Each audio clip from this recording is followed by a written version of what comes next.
Okay, my dear Dharma friends. So this is my first time to share my experience and Dharma teaching at night. The listener now is 0, but I wanted to do this because after 3 years of online teaching, after 5 years of clinic healing in body, mind, spirit, after 10 years of meditation, I benefit a lot from the Buddha's teaching. And I studied couple or some of the sutras briefly recently. And I found this, the Sutra of Perfect Enlightenment, is really perfect and complete. So I may realize the oneness or non-duality,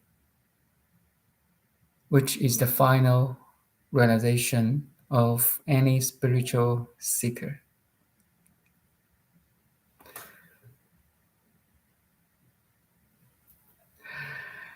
So I want to share my experience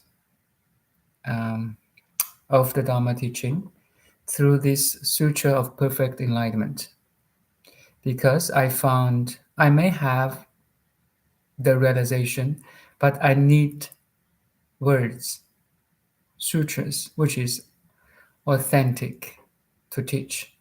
So in Chinese we say 实相般若, the realization of the truth, of the ultimate truth, of the reality. After you realize the ultimate truth, the ultimate reality, you need express it. So you need progeny of words or progeny of speaking to express. So I have to rely a sutra to speak it, because sutras is the authentic teaching of Buddha. So I found this one, the Sutra of Perfect Enlightenment, is not too small, is not too big. Too small, if say Heart Sutra is too small. Heart Sutra only more than 100 words. Every word contains huge or infinite informations. Diamond Sutra is too big. Or other sutras is really big, 80,000 words. But this one, the Sutra of Perfect Enlightenment, is a little bit more than 10,000 words. So perfect for anyone who try to awaken. We have a lot of teachers in the website or in the YouTube. Some of them are very good. And myself, I try to rely on the sutras to teach. So here I paste a couple of links. I think I will maybe paste again. So one is from Wikipedia.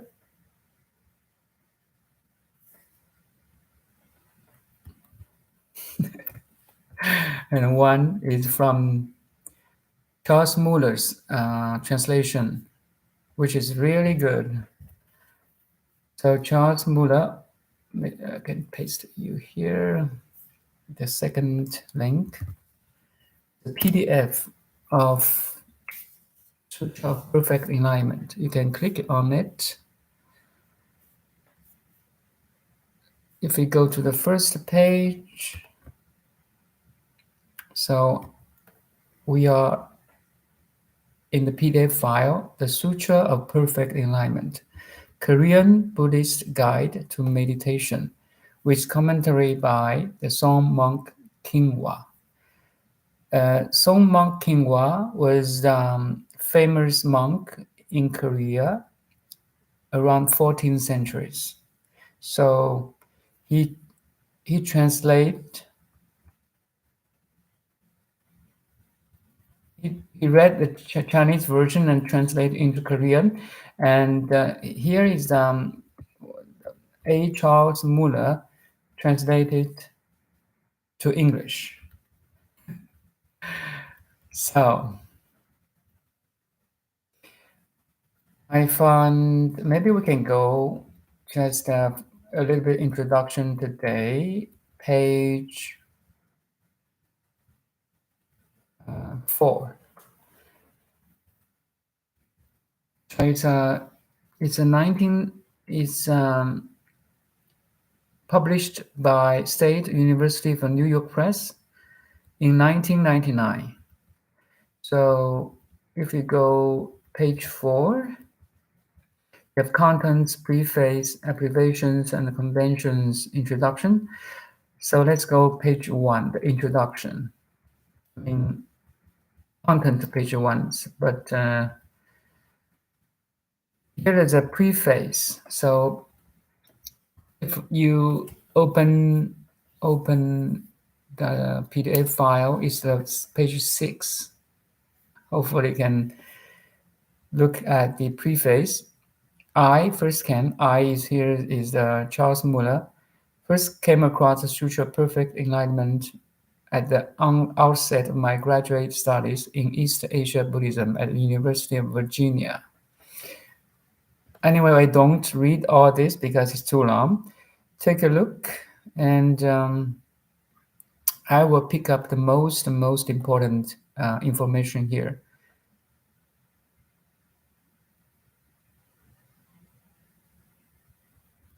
And anyway, we should thank for Charles Muller for his endeavor of the translation. This is really a great job. Anyone who interested in awakening can really a textbook to read. I love this translation because it maintains the Chinese version. So I'm a Chinese. I immigrated into Canada, so I can double confirm the translation is okay, and through my realization, the whole translation is authentic. So there's why I'm here. I play a role of, you can read a book, but especially for the book who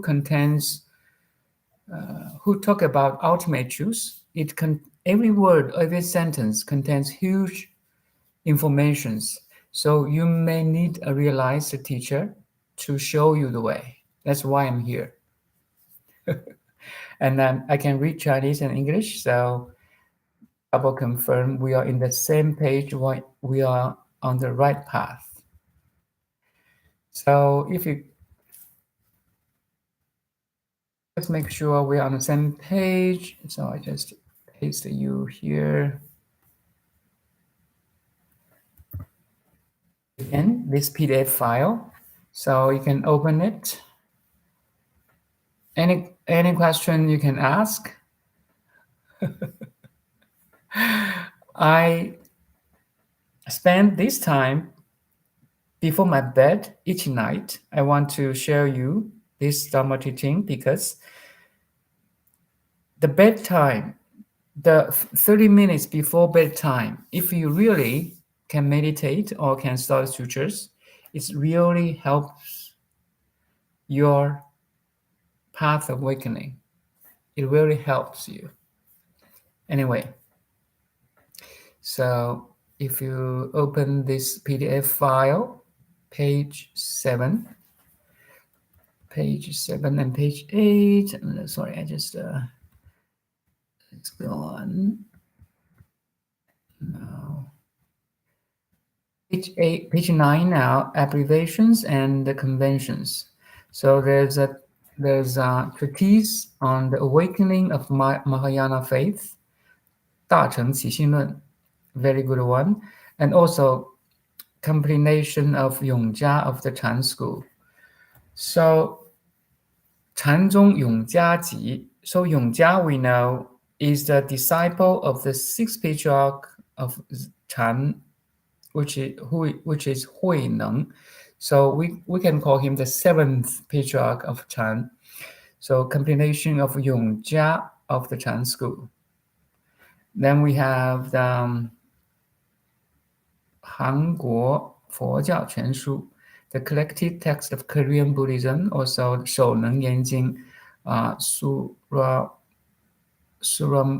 Sutra, 手能言经, 能言经, very big volume of textbook of sutras, 80,000 words in this 手能言经. So it's better we can study the essence of Buddha's teaching in this Sutra of Perfect Enlightenment, which is a little bit more than 10,000 words. Then we have 圆觉经, the Sutra of Perfect Enlightenment here. Okay, let's go on. So we can, page 10, actually the page 10 of the PDF file, introduction. What is the Sutra of Perfect Enlightenment? The Sutra of Perfect Enlightenment is a Buddhist scripture that has origin within the Chan and Huayan circles. So Chan is a Chinese version of Zen, and Zen is a Japanese pronunciation of Chan. So Huayan school. So I just give you a very brief view of Buddha's teaching. So Shakyamuni Buddha taught 40 years of Dharma teaching. After he awakened under the Bodhi tree, he was 35 years old. So he died at age of 80, and he spent 49 years of Dharma teaching. The first 21 days after his awakening under the Bodhi tree, he taught Huayan, the peak of the peak. So if there's in the morning sunrise, imagine the planet Earth and the sun rising and shining over planet Earth. Which part of the sun, of the Earth, the sun will shine on? The tip of a mountain, right? So in this analogy, the first teaching of the Buddha's awakening was Huayan school. So he wanted to transmit his Dharma in essence to the people who are ready for awakening. So Huayan or Chan is the tip of the Buddha's teaching, is the essence of Buddha's teaching. Then he spent 12 years of precepts or less vehicle teaching, and some 8 years for Mahayana. And at the last stage of his life, he spent a lot of teaching on the Nirvana sutras.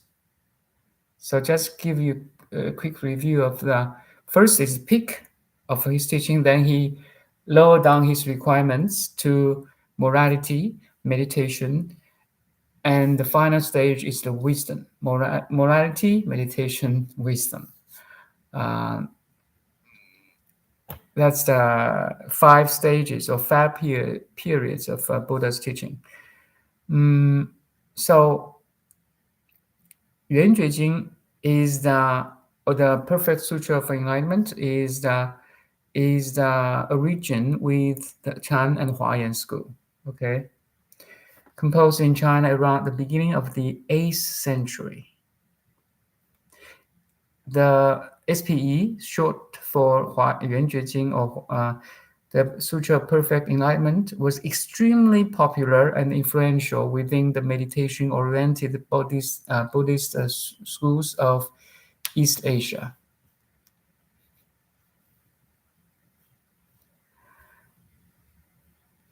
Just, so it also influenced the Korean, also influenced Korea and Japan.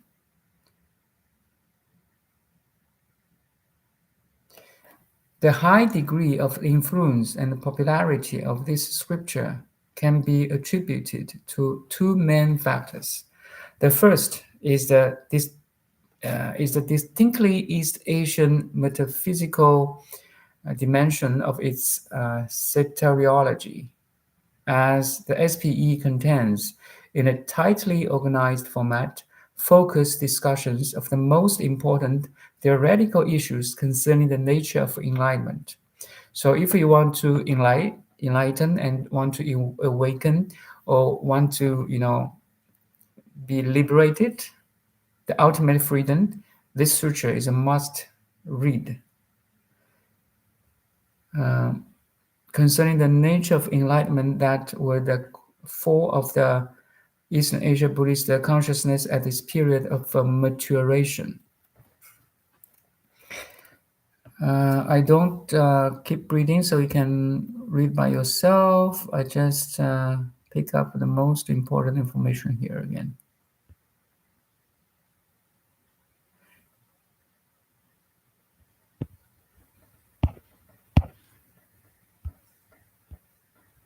So I'm on page of 12 of this sutra, of this PDF file now.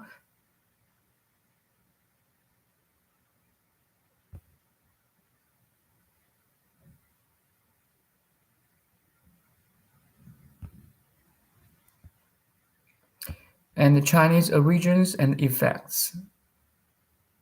The productions of indigenous scriptures, assimilation of Buddhism in East Asia.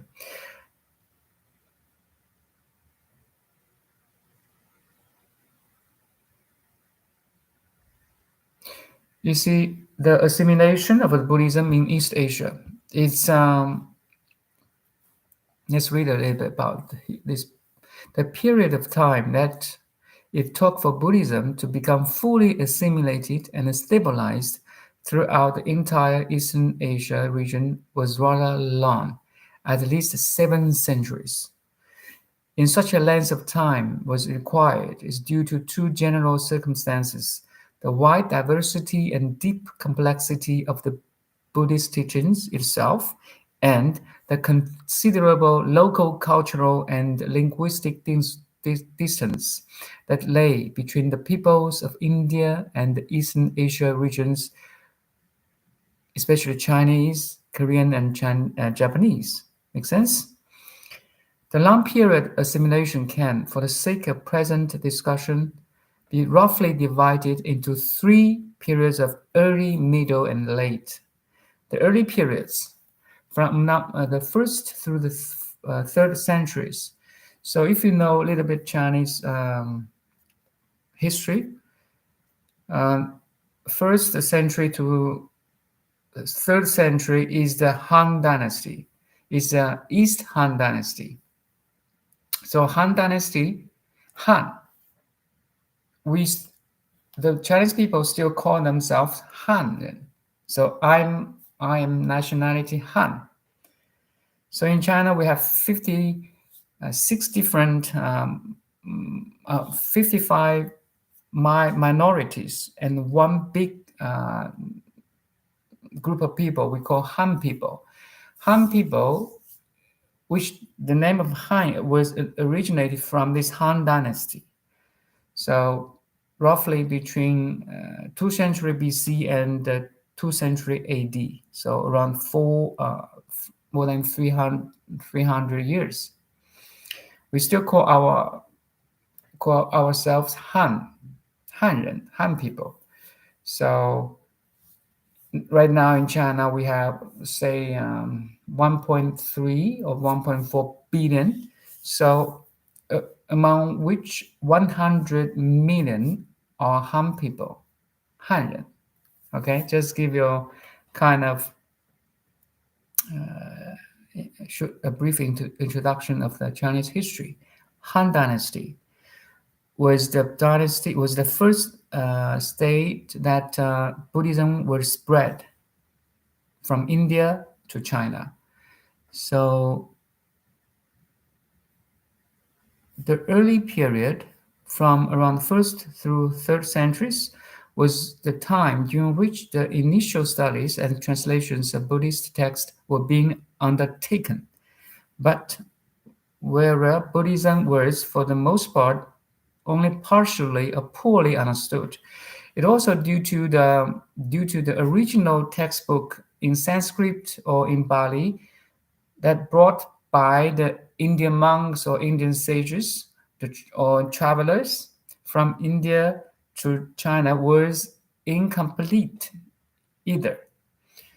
So incomplete textbook in Sanskrit and Pali, also poor understanding and poor translation. That's first period. So during the middle period, from approximately the 4th century through the 6th century, the task of translation of the majority of the important Indian scriptures was completed.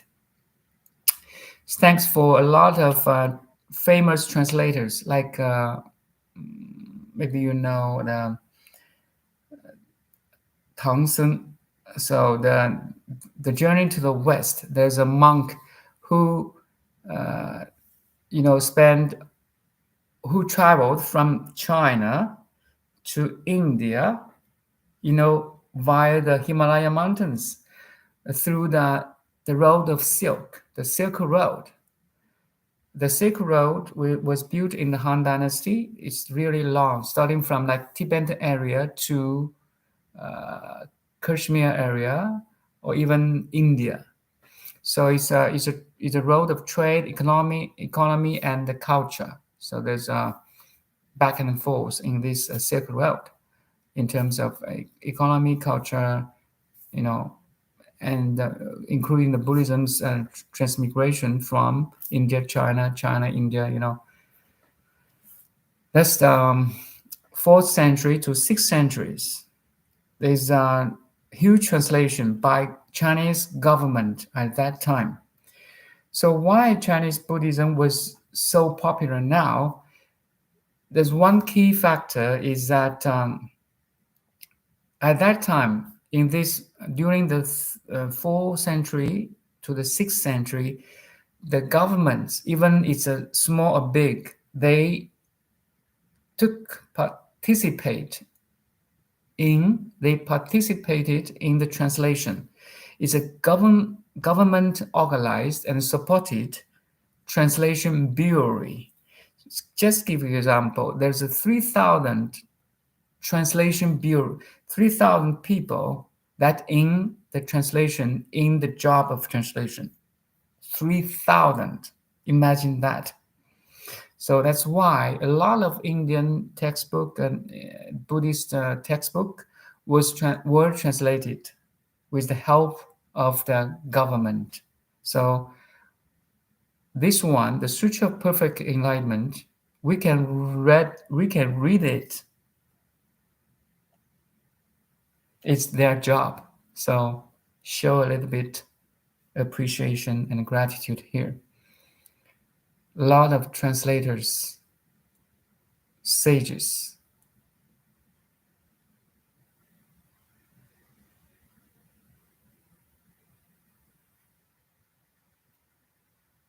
Work day and nights to translate these books. Why?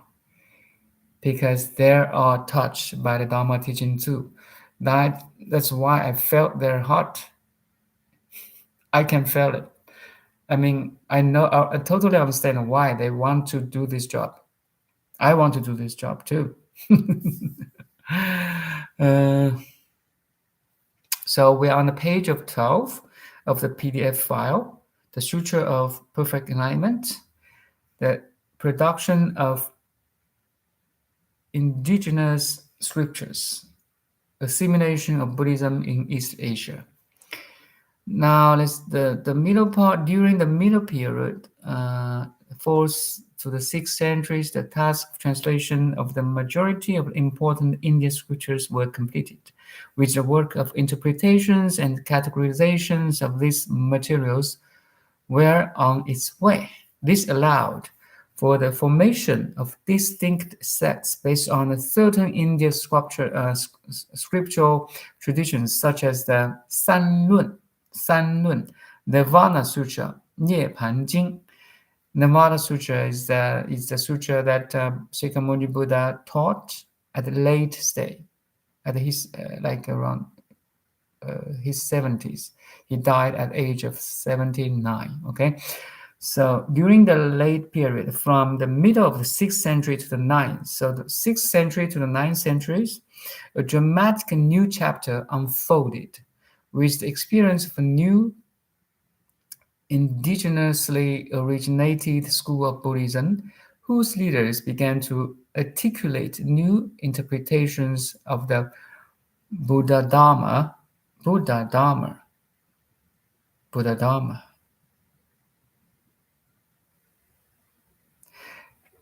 Dharma of the Buddha.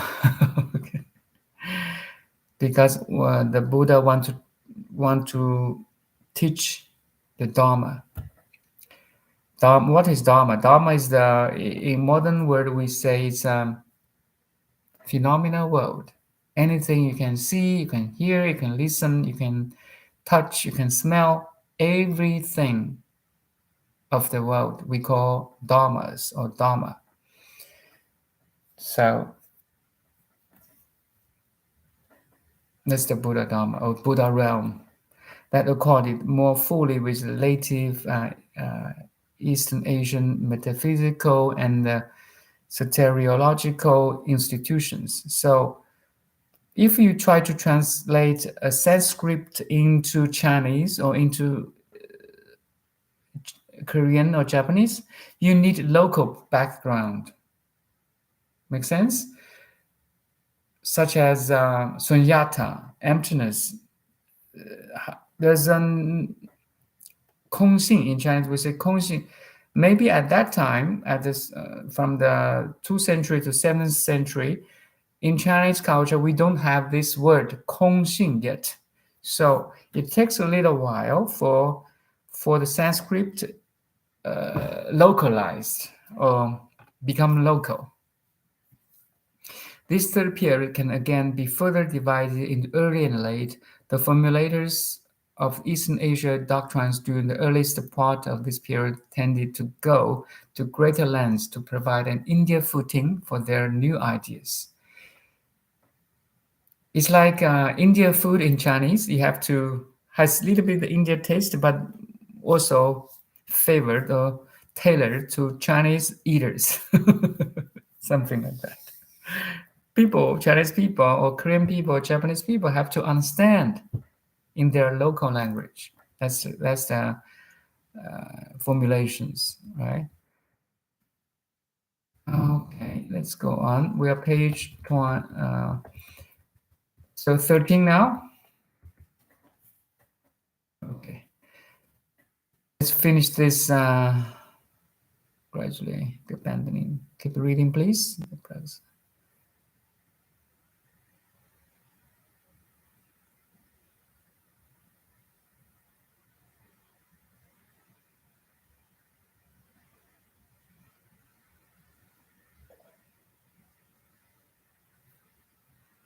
You see the last in both and early and late phases of the third period, the general type of Buddhist doctrinal texts that were generated were no longer concerned merely with the transmission of the religion as the perpetuation of its Indian schools and their doctrines. Rather, they paid attention to the articulation of the new East Asian interpretations. That's why Chinese Buddhism is a little bit different from the Indian Buddhism or Indian doctrine, because it blended with the Confucianism, with the Taoism, with the localized, experienced, interpretation by Chinese monks or sages or masters, right? Actually, quite makes sense, especially if you were given like 500, 1,000 years, it became more localized scriptures. That's why we have Chan, Zen, or Tiantai school. We have Huayan school. We have 法相宗 the consciousness only school in the taste of China, in a Chinese taste like that.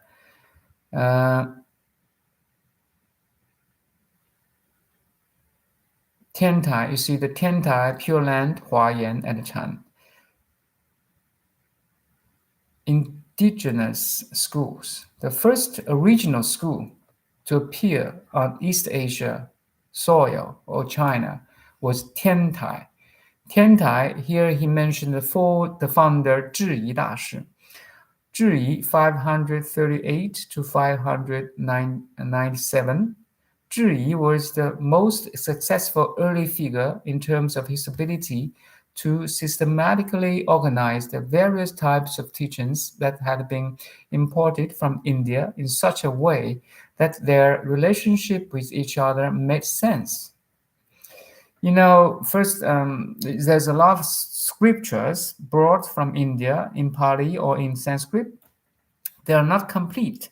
So the translator or compiler, they have to make like a Lego pieces into a whole piece, a whole picture. And the Zhiyi did the very, very good job because he was enlightened monk or master. He was good at Confucianism, Taoism, and Buddhism, so he can do the job. He has ability to systematically organize the various types of teachings and that have been imported from India, you see, in such a way that their relationship with each other made sense. Sometimes even there's mistakes in the original textbook in Pali or in Sanskrit. So the master, the Chinese master, have to distinguish, to make a Lego pieces into a beautiful picture like that. So 质疑 大制度论 华严 Lotus Sutra, such texts as Lotus Sutra, 华严经 and the 大制度论. 质疑 devised his own system of practice, utilizing the basic Indian Buddhist meditation exercise, Dhamma and Vipassana or Vipassana, through the Tiantai school. Actually, I talked about this Master Zhiyi. So he categorized into a four subcategories. You may find in my YouTube videos. Zhiyi devised his own, although the Tiantai school would not continue to hold widespread influence as distinct entity in later periods, Chinese Buddhism. Tiantai school was once flourished, but later on was more influential. Buddhism school was Pure Land or Chan or Zen. So it's a pity that the Tiantai school kind of, cannot see very often now. Huayan and Chan, you see. So we are page 13 again. The 7th century also witnessed the flowering of Pure Land School, you see, Pure Land School, which received its greatest impetus through the work of Shandao Dashi, Shandao, 613 to 681, who popularized the practice of chanting Buddha's name, Amitabha, Amitabha, Amitabha, the future Buddha of Amitabha. You chant Amitabha's name and face, you will have rebirth in a pure Western paradise.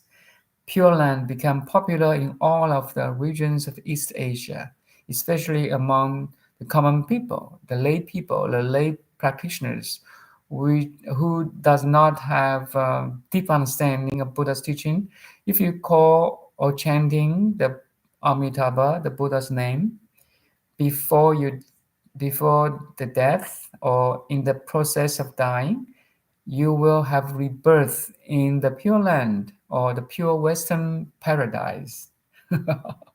Very, how to say, attractive, right? Interesting too.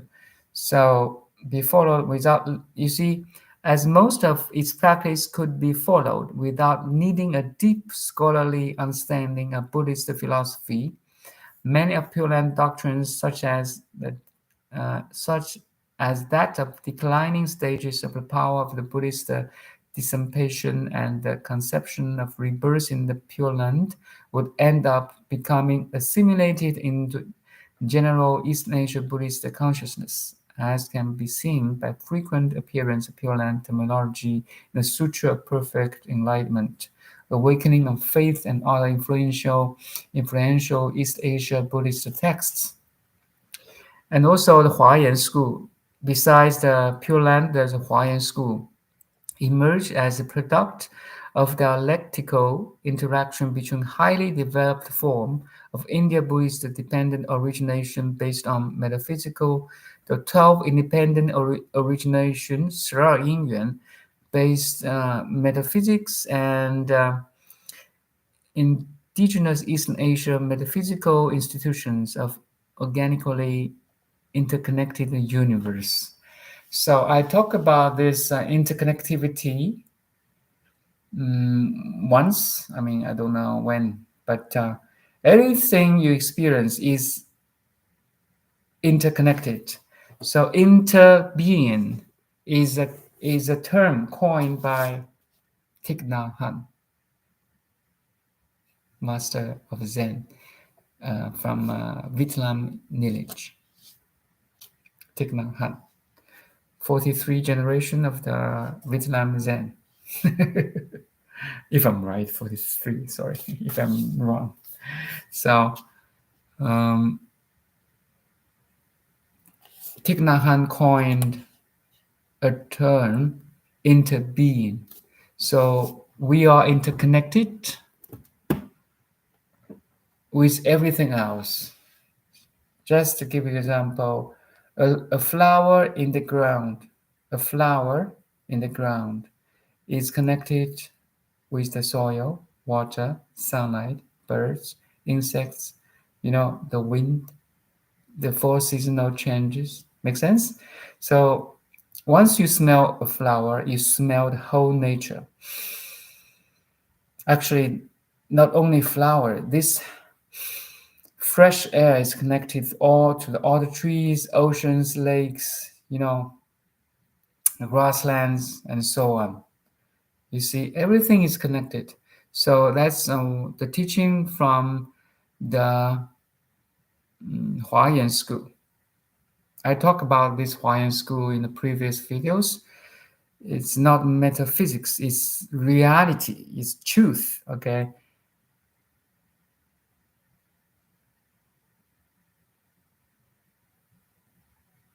Huayan Jing Avatamsaka Sutra, translated into Chinese as Huayan Jing. I think it's Huayan Jing, yes. It's really, maybe we stop here because we stop at page 14. So again, for your interest, you can read it. We can study later tomorrow. I will try to every night, 9:30 Vancouver time. I will spend around 30 to 45 minutes, the time before going to bed. That's the if you read something at the time before going to bed, all the contents will bed it into subconsciousness. So that's why I'm going to teach or sharing my Dharma teaching every time before you go to bed. So we ended here, page 14 of the PDF file of this Sutra, Perfect Enlightenment. I paste here again.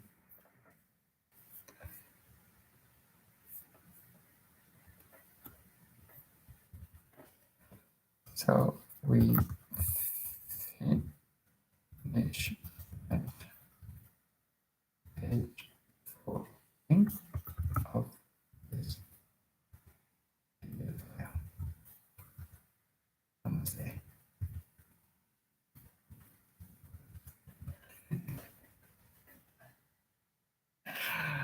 Who is he? Who is this guy coming? So I talk about 45 minutes already. So I spend all this information. I put all the information in the chat here, so you can study. You can review my video. All the video will be, preserved or kept on my video YouTube channel, Oneness Meditation School. Have a very good night. Thank you.